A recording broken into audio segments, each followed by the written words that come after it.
Hello, and welcome to the Berkshire Football Stories podcast. I'm Rob Davies, and with me, as always, is Tom Canning. Hello. And Abby Ticehurst.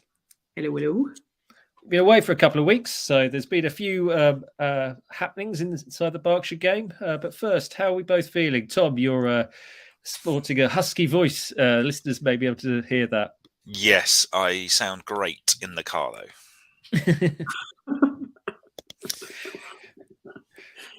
So, on the mend, though? Yeah, coming out the other side, Good. And it's been an exciting couple of weeks. I can tell. A long time viewers may be able to see that Tom's wall behind him is finally fully painted. So that's only taken a little while. And Abby, how are you? Yes, I am okay, thank you. I'm very well. Good. I'm all good. How are you, Rob? I'm good, thank you. Thank you for asking. Yeah, nothing too much to report on my end. So, yeah, no illness, no injuries. Happy days. Marvellous. Good. Well, we better crack on because we've got a lot to talk about over the last weekend. Where to start? So we're going to start with the FA Trophy. We had a couple of games at the weekend involving Berkshire sides, 2 away fixtures. Binfield travelled to Hendon in West London, and Bracknell made the long trip over to Canvey Island. Both coming away with victories. Bracknell winning 4-1 against Canvey Island, and Binfield drawing 0-0 in normal time, but going to penalties, and you know what Binfield and penalties mean. Chris Grace save and going through 5-4 overall. Where should we start? Let's start with Bracknell. A long trip that way, but a pretty good result against another side at step 3. What do you reckon, Tom? Yeah, I mean that's a really good result. I have, in fact, Canvey Island's one of those places where, I know where that is. Mm-hmm. Never a clue. No idea. So I've just Googled it. I now know where Canvey Island is. Just west of Southend. So, never knew that. That is a long old way. Yeah, it's over 2 hours from Bracknell. Oh, yeah. And the thing about... Oh, go on. No, carry on. I was going to say that the thing about when the tide is in Canvey Island, obviously, because the Thames, it's right next to the Thames, and it's tidal there. So the water level is actually higher than the pitch. So you can sit in the stand and see these tankers come past higher than you. So yeah, it's pretty bad. Oh, that's cool. That's cool. Yeah. Oh well. No, as I say, never knew where it was. So there we go. That's a new one for me. Well, how about Bracknell and their result there then? Withers and McClurg getting progressing in the trophy. They're off and running, Good to see. They are, yeah. They're off and running. They've transferred their cup genius to Bracknell successfully. And who knows what's next? That's that's a really good result. And obviously they had a decent result midweek this week as well. So as I say, that is a long old trip, but with Withers and McClurg, they are used to long old trips. They've done a fair few of them in their time now as managers, and they'll know exactly how to get their team up and running and ready for it. So it's a solid. I struggle with the FA Trophy because it's never been a competition that I've ever had much to do with. So I really struggle to have any sort of I really like the FA Vars. I love the FA Cup. Who doesn't? But the trophy just kind of sits somewhere in there, even though it's more important, arguably more prestigious, arguably than the FA Vars. It's certainly third of the 3 on my list. So unfortunately, my levels of enthusiasm for it are not particularly high. It's also obviously these days it's also harder for any of our clubs to get to the final because you've got to wade through even more good clubs for any of our teams to get there. So yeah, the National League and National League North and South sides are not quite in the competition yet, and the draw has been made for the next round with Bracknell being drawn at home to North Lee, aside from the same division they're currently in. And Binfield, after their, like I say, penalty win, Chris Grace again saving a couple of penalties there to help Binfield through. Liam Gavin netting the winner. They are drawn away again. Surprise, surprise for Binfield. But they've got a long old trip this time. They're off to Tiverton, which is just outside Plymouth. So that's a very long trip, but they are against a side at the same step as they are. So, yeah, big old trip on the weekend of the 29th of October for them. How do we feel about the prospects of either of those sides? Abby, why don't you give us a shout on them? Binfield for the win. It worked last time. Binfield for the win. Yeah, yeah. Actually, last time, we were talking about the FA Cup, and it was you predicted Binfield and Tom predicted Bracknell, and so Yes. both of you were proved right in those occasions. So yeah, there we are. That's all I have to say on the matter. Binfield for the win. They love a cup run over there, and yeah, Exactly. good to see them getting through as well. Go on, Tom. I've just realised where I was getting confused because I was going to say Binfield have played Taunton in a cup competition before. They haven't. It was Tividale, and the less said about that result, the better. I think. Okay. I remember them going on that away day back in that would have been back in 2011. Yeah, they got to the 4th round of the FA Vars that season. Well, like we say, we'll come on to it later, but you mentioned about the FA Cup and this win for Bracknell coming hot on the heels of a 3-0 win in the FA Cup to get them through to the 4th qualifying round that comes up next weekend. We'll talk a bit more about that later on. But before we move off this, Binfield, I mean, since the start of 2019, do you reckon there's another club in the country who's been drawn away as often as Binfield has in FA competitions?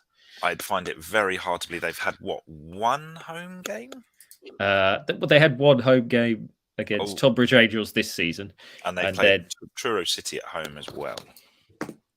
Which we all went to, if I remember We all went to, yes, absolutely. I mean, it was freezing. So that was one of the coldest days ever recorded, if I remember rightly. Yeah. Since 2020, they've played 2. Right, so let me just count these really, really quickly. 1, 2, 3, 4, 5, 6. Are we counting the final?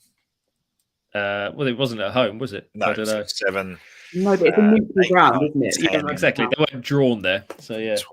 12, 13, 14, 15, 16. So, of 18 games, 2 have been at home. Pretty incredible. Yes, since 2021. Wow.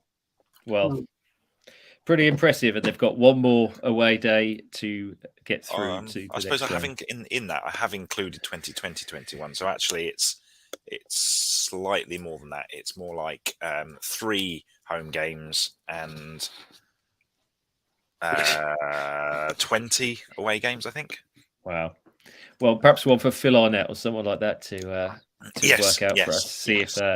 See if anyone else can match that record. It's not the working it out that's the problem, Rob. It's the counting. The live on air counting is the bit that really brings the listeners in. So very good. Well, from going from one exceptional record to another in Maidenhead's record against the non-former league clubs. Since we last spoke, Maidenhead have played 3 games against former Football League clubs in Chesterfield, away at Chesterfield, away at Torquay, and this weekend home to Oldham Athletic. And they've taken 7 points from those 3 games. Going into the first game there against Chesterfield, Maidenhead had 0 points on the road and 0 goals on the road. So turning up at top of the table, Chesterfield, as they were then, I think Maidenhead fans would have been forgiven for fearing the worst. But they have come away with 7 points from this run of fixtures. It's pretty incredible. Well, they did the same as Chesterfield last season, didn't they? Yeah, you mentioned about Devonshiring being a verb. I think there's actually some truth behind this, isn't it? It's incredible their record against national or former league clubs, I guess. Yeah, and it's getting better as well. I think the main blip they had this season was Dagenham and Redbridge, but whether you class them as a proper ex-football league club, I think that's a loose term there for them. They were for a bit, but I wouldn't say they were entrenched. Entrenched in the way of the Football League, yeah.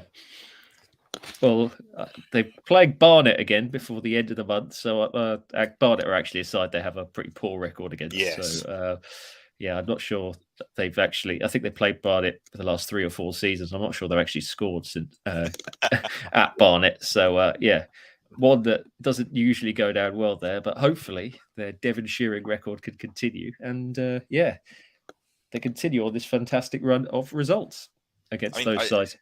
I must admit, it was really easy to sort of say at the start of the season that Maidenhead United would be relegation candidates. And to be fair, we've only played 13 games. There's every chance that they may still be. But a little bit like Reading in the Championship, they're giving it a damn good go.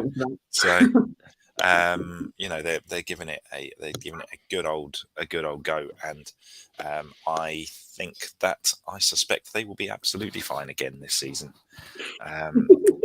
Yeah. Giving them your backing. You're laughing away in the background, Abby. Are you not so confident in Maidenhead retaining their National League status? Oh, no, I am, but just absolutely fine. It's just such a funny expression, isn't it? Like, yeah, absolutely fine in there. Yeah. That's not how I'd want my team described at all. I say that as a Reading fan as well. Like, oh, yeah, they're doing absolutely fine. Well, actually, no, we're doing exceptionally well, and it concerns me. So, I don't know. Maidenhead aren't going to finish in the playoffs. They're not going to get promoted. A nice little mid-table, I think, would be pretty good. Yeah, absolutely fun. It's nothing to get off the seat about, and just, like, how many seasons I had this chat with a friend the other day about something. Like, I think he's a Fulham fan, and he doesn't like being in the Premier League. How long do you really want to be a mid to lower table National League team?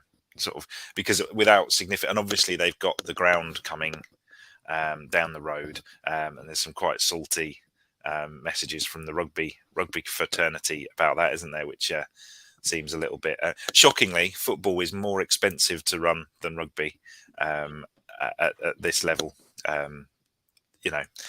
Surprisingly. So I don't. Anyway, go down a different road there. Maidenhead. How long will you be happy to be sort of mid-table? Obviously, as I say, they've got the ground coming. That may well make a difference. It may make absolutely no difference at all. But yeah, you're not going to increase your crowds, are you, by consistently finishing outside of the relegation zone? Yeah, but I don't know. You think maybe you're going to be? Would you increase your crowds by being top of National League South potentially, or towards the top end there? Possibly. Giving people something a little bit more to sort of get behind, perhaps a promotion season, if indeed they are promotion contenders when they go down, to the next level. But who knows? We're talking about history that hasn't happened. Of course, and I have every confidence that Maidenhead will stay up. To be honest, yeah. I also think that the milk in my tea is sour. Oh dear! So I'm just going to go and put that over there. It's really not coming up trumps for you this at the moment, is it, Kenny? No. Well, let's move on from Maidenhead then and talk about Tadley playing on the continent this weekend. They made the trip over to the Channel Islands to face Jersey Bulls. As far as I'm aware, the first time Tadley have had to take a plane to play a league game in their history. Tadley ended up. The game itself wasn't a huge spectacle in it finished 0-0. It was quite a hard-fought 0-0. I was out there watching and supporting Tadley. So, I could say this with a lot of confidence. But Tadley thoroughly deserving their point, I thought. And, a couple of good saves towards the end, but they threatened the Jersey Bulls goal as much as Jersey threatened theirs, I thought. So, well-deserved point. And I think from speaking to Dan, our Tadley correspondent, and seeing the 40 or to 50 fans that went over there, I think they had a very nice time with a little weekend trip away. Abby, which trips away are you sort of looking forward to as part of your Ascot delegation? Is there anywhere in particular you're thinking, oh yes, that could be a nice little away day, aside from the football, should we say? Well, quite devastatingly, I'm not here for the weekend that we have our FA Vars game at Newport. Yeah, I know. I'm really sad about it, actually. I missed out on the Jersey one. I'd only been in the job a week, so I didn't go on the Jersey trip. Now I can't make the Newport one either. So I'm really sad about that as well, because I love a bit of Isle of Wight. It's a childhood classic. So, yeah, I'm a bit gutted about that. So, I mean, no pressure to the boys, but if they could get through to the next round, that's another good away day. That would be great. Somewhere on the seaside, perhaps. I don't know. Exactly. But mind you, it'll be being played in mid-December or something like that, the next round. So, yeah, it might not be the best time for that. Maybe it's somewhere right. for... I've got my big coat on order. I'm fine. Is it a big ascot coat? Yes, it is. I'm going to go like full Arsene Wenger in it. Oh, very nice. I think it's going to be like, it's huge as well. So I'm assuming it's going to drag along the floor. I'm going to look like a walking sleeping bag. Inside pockets for hot water bottles, is there? Yeah, for sure. Everything. Fantastic. Very good. Yeah, but fair play to Tadley, getting a good result. The first points at home, Jersey have dropped all season. So, and keeping them out, considering Jersey are a side with something like a plus 14 goal difference, one of the top scorers in that division, despite playing a few games less than most of the teams in that league. So, big scoring Jersey, kept at bay by Tadley, and a well-deserved point on the road. Okay, so I think now we will look over, and talking of Ascot and your big coat, Abby, we might as well look over at the Combined Counties Premier League, Premier Division North title race. There currently are 4 teams on 18 points tied at the top of the table, with another couple on 16 points behind them, and the 7th place side on 15. So 3 points separating the top 7 sides. A lot of different number of games played. Reading City this weekend, they're giving up their 100% records, drawing at home to Egham Town, who are also in the title picture. But there sees them fall from the top of the table down to 5th because it's so tight up there. But Ascot are one of the teams up at the top of the table. Abby, you saw them at the weekend, winning against Wokingham and Embrook 3-1 in the end. How did that go?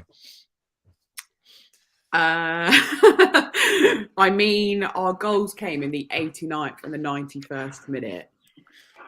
We're like coming back from losing seems to be the theme of the start of the season so far, which I'm sure is probably not the way that Jamie wants to play, but I mean, it makes for exciting viewing, I suppose. Just like that was really digging in deep, that game. I think Wokingham were probably quite disappointed that they didn't take a point from us, really. So, but yeah, I suppose just props to the boys for digging in. I don't know. It was a crazy game. It was good though. Wokingham put up a good fight. So considering they're sort of a bottom half team, really, right now, they're 19th, I think, currently. I think we maybe would have wanted to put that one to bed a bit sooner, but such is the way that football plays, really. Yeah, well, we always say about the old adage of a team not playing well but still getting the points.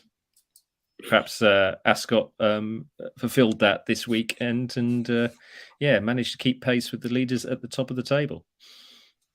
Who out of the teams around Ascot at the moment do you see as the biggest threat there, Abby?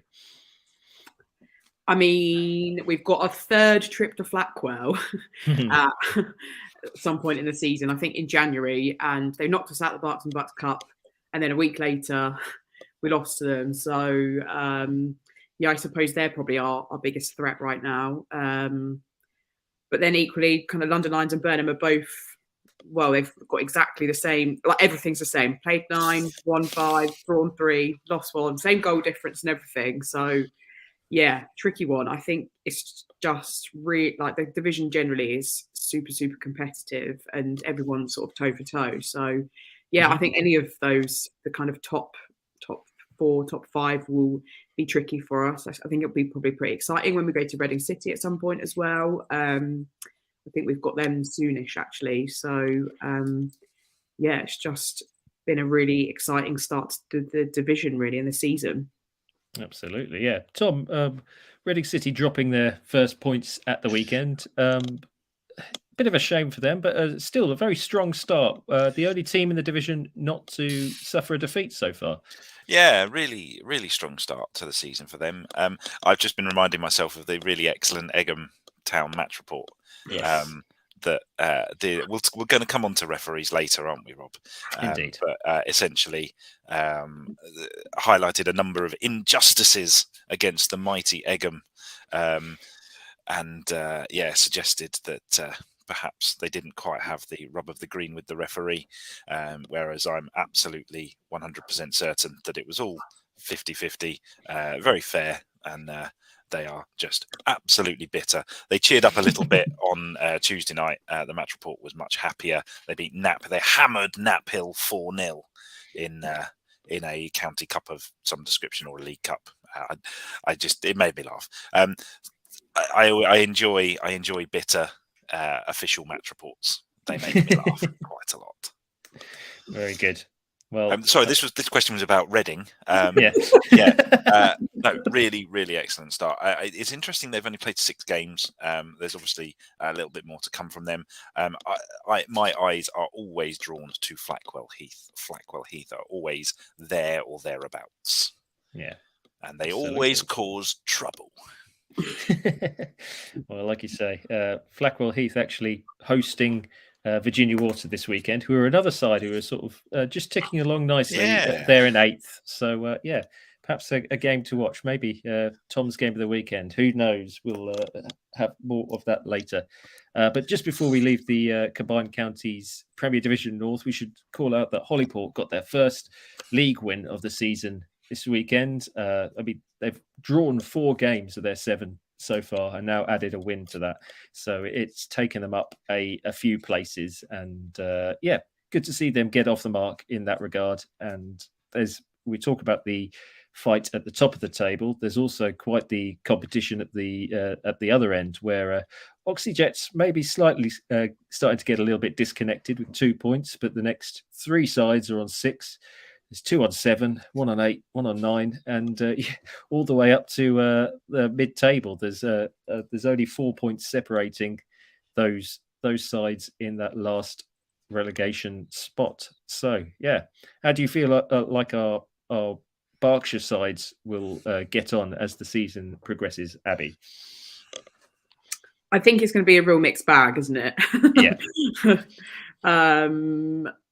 Yeah. But I think equally, this is potentially a division where people can pinch points from people unexpectedly. Yes. So, I think Woking Women might be concerned about dropping down, but then you never know. Like I said, they played fairly well against us on Saturday. So, and I think I think they'll probably be disappointed that they didn't take a point from us. So, I think it's going to be a really exciting division to keep an eye on.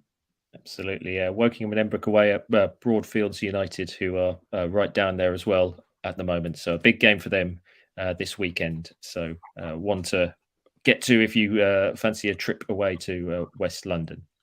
Okay. One other thing we should probably turn our attention to is the Combined Counties Div 1 title race. Sandhurst, after a victory last night, Tuesday night, 4-1 away at Bagshot, are now actually 5 points clear at the top of the table. They have played 2 games more than their closest rivals, Langley, who are behind them, like I say, 5 points behind them.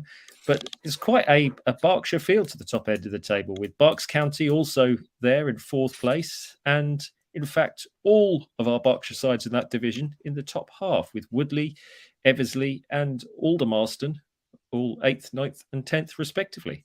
A pretty exciting title race we've got on our hands there, from a Berkshire perspective especially, Tom. Yeah, it certainly looks like it, doesn't it?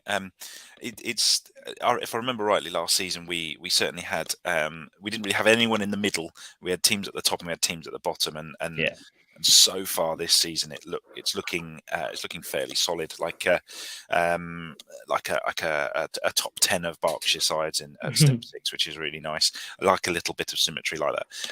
I was the interesting thing about your previous question about the Combined Counties Premier, like, how are our Berkshires, as if they all sort of get together and decide to be really strong, but actually turn that around, and in Division 1, you could certainly say that. I do know, I certainly, most of the people I spoke to last season, most of the managers I spoke to last season, found the Combined Counties Premier a bit of tougher perhaps than they were used to in the Hellenic. Certainly more.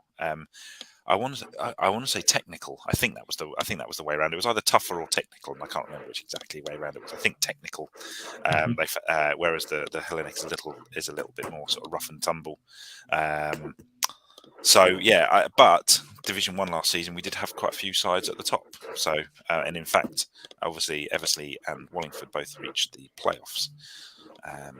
It'd be interesting to see how far Sandhurst go. Langley as well. We don't know too much about many of the players at either of those sides, so it's all a little bit of a learning curve for those. And I think Berks County will be very happy with where they are. Yeah, exciting. A few weeks ahead for the title race in that division. Plenty of Berkshire interest, as we mentioned. Okay, before we start, actually, Abby, why don't we haven't spoken about the women's side of the Berkshire fixtures this week. Why don't you give us a little roundup on some of the best and most interesting points of talking in the women's side of the game? Yeah, absolutely. I'll try and do a quick roundup. So there's lots of teams, obviously, to consider. But I think Woodley are definitely ones to be paying attention to this season. I think I've spoken about them previously, but they lost at the weekend, unfortunately. But it was a 4-3 game against Milton United, or rather 3-4. And I think they just were edged out from that draw in the kind of final moments. So I think they'll be really disappointed by that. But yeah, they just seem like a completely different team this season. And they've got, it's pretty much the same core of players as well. So yeah, I think they just had a really positive summer. They did make a couple of decent signings, but they just seem to be going from strength to strength, kind of on and off the pitch. So I think they're a team to be paying attention to, especially. So they took the decision to drop down a division. So they were in the Premier Division of the Southern Region. They're now playing in the newly formed Division North, and so I think that's been a real positive for them. So yeah, keep an eye on Woodley, I think, this season. Elsewhere, a big point for Caversham United against Long Crendon. So I think they would have been disappointed not to have won that game, actually, judging by their Twitter thread.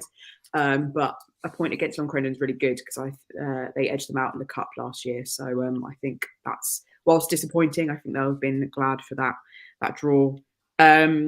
Ascot, a mixed bag for both their teams, actually. So their first team was on a good winning run in the league, they've only played 3 games, but they lost 1-0 at weekend. So that's kind of bumped them down the table slightly. The reserve side continue their insane winning streak. Next week, I will find out what the number is because it's stupid now, I think. It must be in the 30s at this point.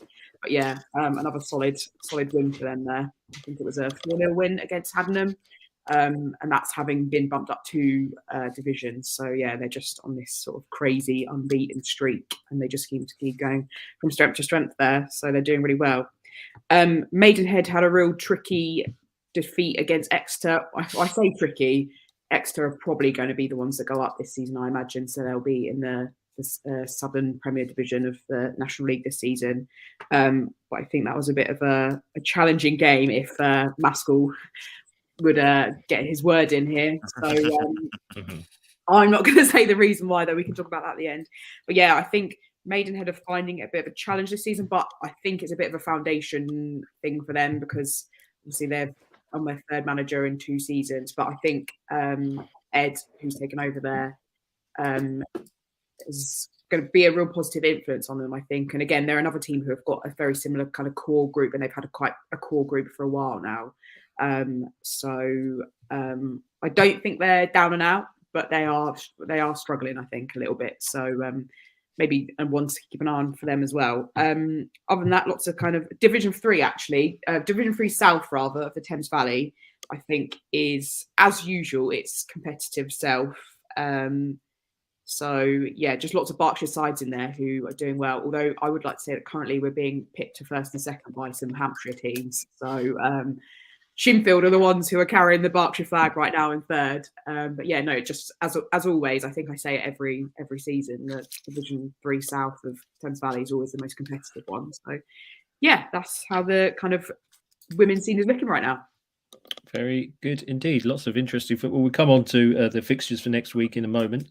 But before we start looking ahead to next weekend, or the coming weekend rather, we should say a big congratulations to Grace Maloney and Diane Caldwell, who are Reading players, obviously. Were playing for Republic of Ireland last night, who qualified for the World Cup for the first time in their country's history. Fantastic result for them. And if you look at the rankings of the teams pre-tournament, you can see what a big achievement it was, ranking of the teams who qualified, I should say. What a big achievement it was for Republic of Ireland. Really excellent for them getting into the World Cup.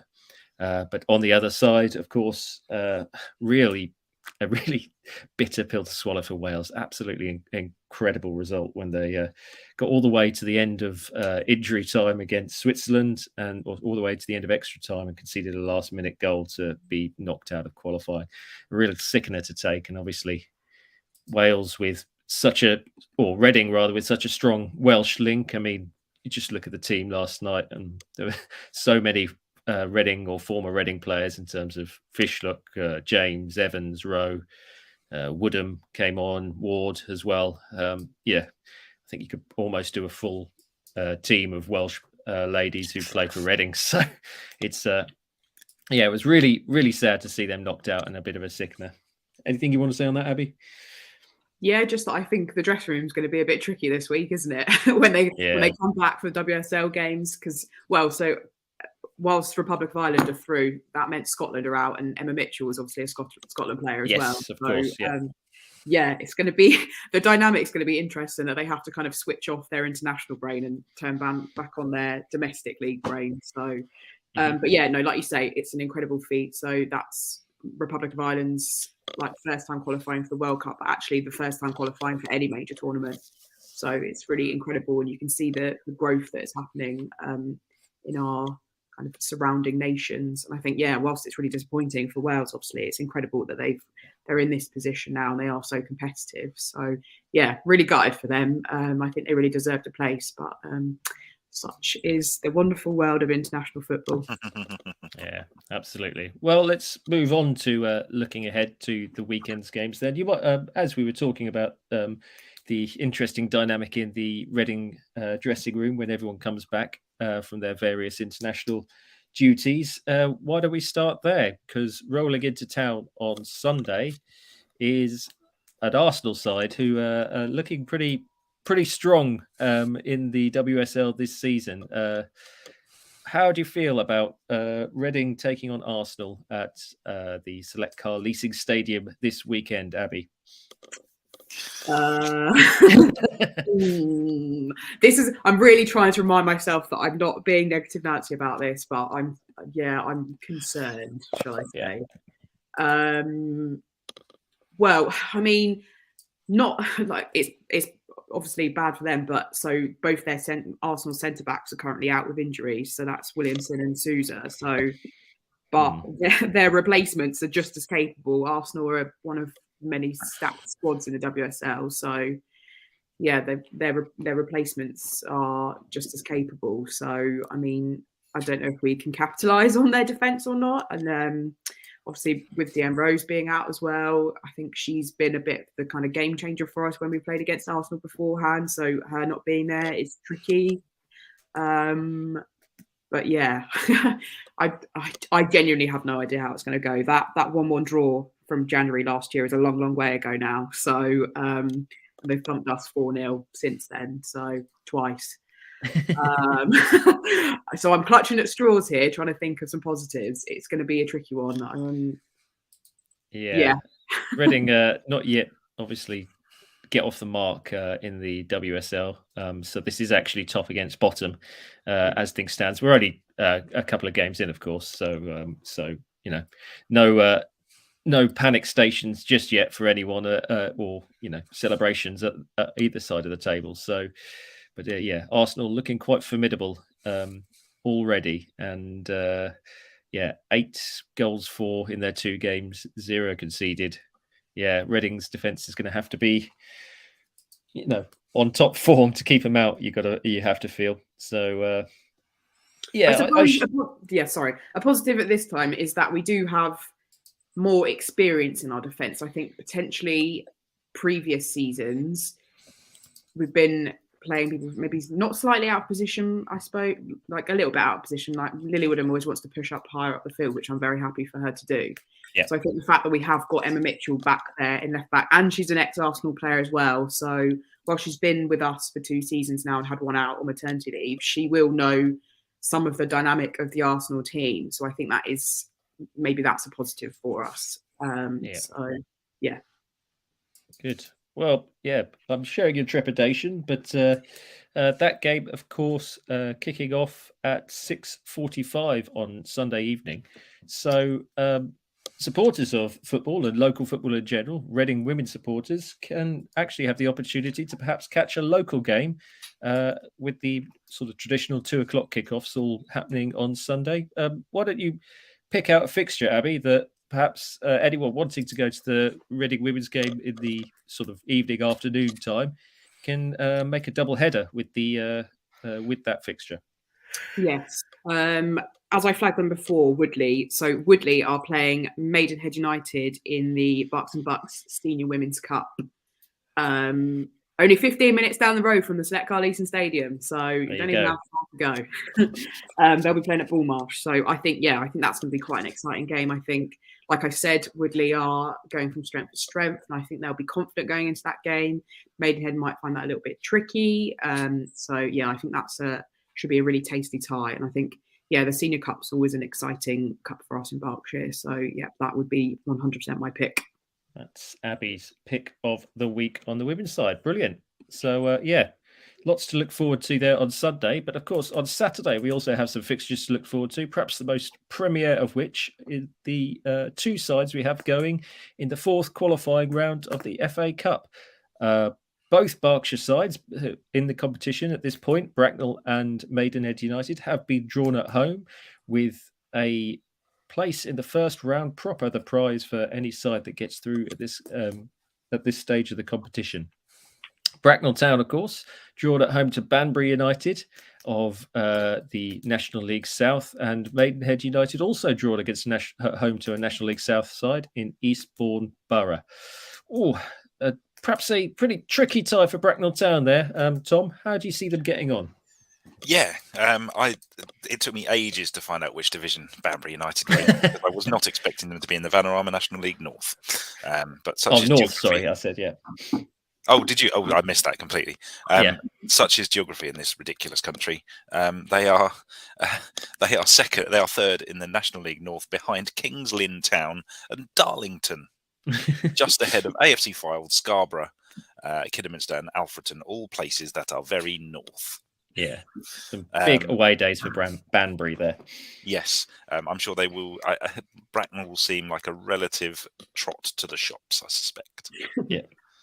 Yeah, a tricky tie though. Banbury, like you say, going very well in the National League North, and so Bracknell at home though, and like we mentioned earlier, going well in the cup competitions at the moment. Not sure you can write them off particularly, although perhaps going into this game, they might be second favourites. Although, I don't know, like I say, decent cup pedigree. Never write them off, but there is a big difference, I think, between playing a team at the top end of the National League North or South and one that is perhaps in the bottom 4 or 5 of the National League North or South. So that's a really tough one. If they get through that, I mean, come on, they may well win the whole bloody thing. Yeah, well, of course, if Bracknell get through, will emulate their best ever run in the competition. Yes. Been a little while. Were you there, Tom, when you went? Yes. I can't remember if you've ever mentioned that before. So, I absolutely was there the entire run. And in fact, I believe at the time, their last 4th qualifying round, but when they got to that, they played Aylesbury United, who were, I think, at the time in the Isthmian Premier, and Bracknell were in Division 3 or 2. Anyway, there was a big gap between the sides. Possibly the most dubious of penalties I've ever seen in my life, but nobody cared. It was 1-0, and Bracknell went to Lincoln, and I was there as well. Very good indeed. Great. Along with, I think, the rest of the William Twig. Absolutely. So that was back in November 2000. So hopefully Bracknell can emulate those heroics. And it's been a little while since they've been at this level, though. So it's 19 years since they've got to this stage of the competition. So yeah, cracking cup run from Bracknell, and hopefully they can go one more. And Maidenhead perhaps slight favourites over Eastbourne Borough, although I'm not sure Maidenhead particularly focus on the FA Cup. I think it might be fair to say they have to be favourites, but they have an atrocious FA Cup record. Yeah, I think they regularly lose to teams in divisions below them in the FA Cup. So yeah, I mean they should win. I think it would be really great if they did. I think that is one thing to get excited about, and the possibilities in the first round are endless. But yeah, you look back on their FCHD profile on the old internet, and it is an atrocious cup record. Well, hopefully they can rectify that to some degree this weekend, and we can see two Berkshire sides in the first round proper of the FA Cup come the draw on Monday. Okay, well, aside from the FA Cup, Tom, for those not wanting to go to either of those, to Bottom Meadow or York Road this weekend, where would you suggest they go for a bit of Berkshire football? Well, this is a really good question, because I was going to say Hungerford v Chelmsford, thinking that was a relative derby, but I've got my Chelmsfords confused with the Chippenhams. And, it's not at all. It's not at all. So you can go to that one. That's good. The Bull Pit Beast is available to you if you wish to do so. I think that my pick is going to be Reading City v Hilltop. Yeah. The unknown quantity that is Reading City, quietly going about their business, beating everyone in front of them. Hilltop aside, that are also sort of in the top half of the table and looking pretty good themselves. So that could be quite an interesting game. I completely agree with you on that one. Very good. I'm glad we finally agree on something. Very good indeed. Well, there's plenty of fixtures up and down the county, and obviously our sides away. So around and about, if you fancy a trip away, so just get on over to football in Berkshire.co.uk and check out the fixtures and result page, and obviously check with the club before travelling. But yeah, plenty of action this weekend. Okay. I was going to say any other business, Tom, but I know you've got some other business. So why don't you go into Tom Canning's soapbox? Shall we?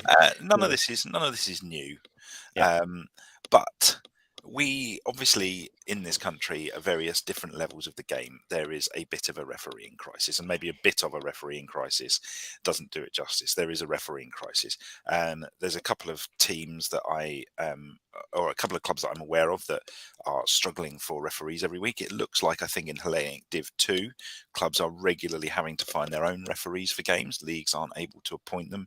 And we're seeing lots and lots of there has been, I think there was one game where a club had been told that the referee was not appointed, and then were acted surprised when the referee didn't turn up. But I cannot remember for the life of me which club that was.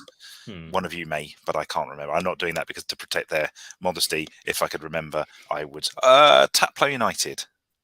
That was it. Yes, I think it was Taplow United. If I'm wrong, I apologise.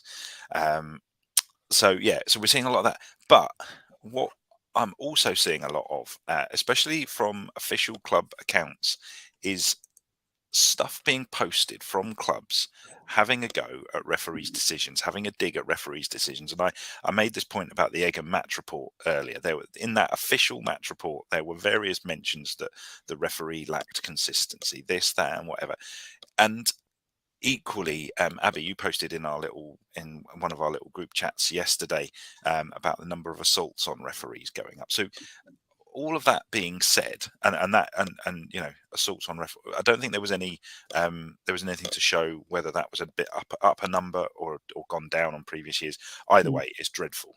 And anybody who does that anybody who attacks a referee in any shape or form should be removed from the game for life and never allowed to play again. But is it any wonder that we are struggling to get referees when that is happening, but also they're being called out on clubs' social media platforms, on clubs' websites, when actually the clubs and so far I haven't managed to see a club both asking for a referee and criticising a referee within the same short space of time. And I just think we all need to think a little bit smarter about what we're putting on our social media feeds. What is the gain of posting a video of a specific decision that either that most likely went against your team, may or may not have cost you the game, but ultimately from a specific angle looks bad, but from other angles may look completely different, and you have no idea what the referee was thinking at the time.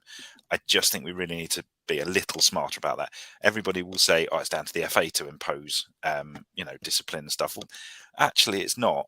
It is, but it's also down to us, to clubs, to us. You'll notice that FIB really tries to not go out, not criticise referees, because it's just what's to gain from that? There is absolutely nothing to gain from that. We lose referees because of that, and if we don't have any referees, we don't have a game. All I want at the end of this is for just people to just have a little think about what they are putting on there. If you want to go, Abby, if you want to go off on one on your own social media account about a ref, that's fine, that's on you. But I think clubs should really think carefully about that kind of thing, because all it does is play into this long running saga of an anti sort of referee, this, that, and whatever. Narrative. And it just narrative. Thank you, Rob. It just doesn't help anyone. You can be annoyed, you can be frustrated, you can think that the ref cost you the game, and that's fine. Talk about it in the dressing room, talk about it in the bar, fine. Just keep it off social media, because there's plenty of impressionable people who see that and think that that's okay, and we need to set an example. Very good. Also, I would really like a referee with the ability and access to a club's video feed of a game to come back and go, well, okay, I made that mistake. Here's 3 mistakes that your right back made in the same game, and this one cost. I'd love that. I would love it if one just hit back. That would be amazing. Yeah. I will also say that there will be a few people listening to this and go, Tom, that is a bit hypocritical, because you have definitely been really rude to referees and have in fact been booked for dissent at referees in the past. And to that I say, yes, I have, and I apologise for that. These things, I'm older now, I've learned, and I think that we can all now be part of making things a little bit better.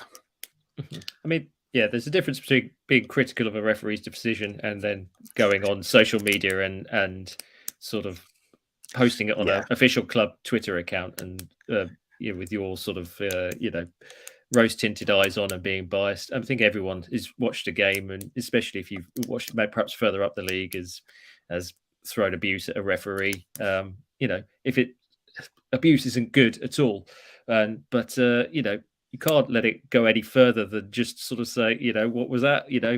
What a terrible decision. Leave it there. That's it. You can't, for example, get on social media and start tweeting afterwards. I think it's just not. It's not a done thing. I think what you've hit on there, Rob, is that a club account would criticise a referee, but it wouldn't criticise its own right back. Yeah. Exactly. So, the thing is, as well, is that if a referee did exactly the same, so if refs started going on Twitter, and there would be uproar, wouldn't there? Could you imagine the pile-on they'd get? So, I've seen a few. I've seen a few. Yeah, exactly. So, well, anyway, that's the end of that. I just let's just think about things, and let's just try and make things a little better. Cool. That's a very nice moment to end on. Abby, have you got any other business before we sign off? No, I only wanted to say that you can vote for goal of the month right now. There's some absolute crackers. I think it's going to be really difficult. I think it's going to be quite close. Tom might know otherwise, but I think, there's some really great goals in there. And also, it's just very nice to see some women's goals in there as well. Yeah, yes, absolutely. There are a lot of lobs this month on there. There's a couple of absolute belters, but there's a lot of lobs. Nice. September is the lobbing month. Yeah, it's nice seeing a little bit more footage of games at this level or at lower levels, sort of things, so you can actually see some of these goals replayed. I saw, I think, 2 or 3 of the goals in question actually live, so it's nice to actually see them back again. So yeah, very good indeed. Get on over to Football in Berkshire to vote on that. Well, that's about it from us then. As a reminder, you could follow us on Twitter at FI Berkshire or at FIB_women. And we're also on Facebook, Instagram, TikTok, and LinkedIn. Or you can, as I mentioned a moment ago, go to www.footballinberkshire.co.uk and see all of our content there. But all that's left to say is thank you very much for listening, as always. We will be back next week. But until then, it's goodbye from Tom Canning. Bye. Goodbye from Abby Ticehurst. See ya. And it's goodbye from me. Goodbye, everyone.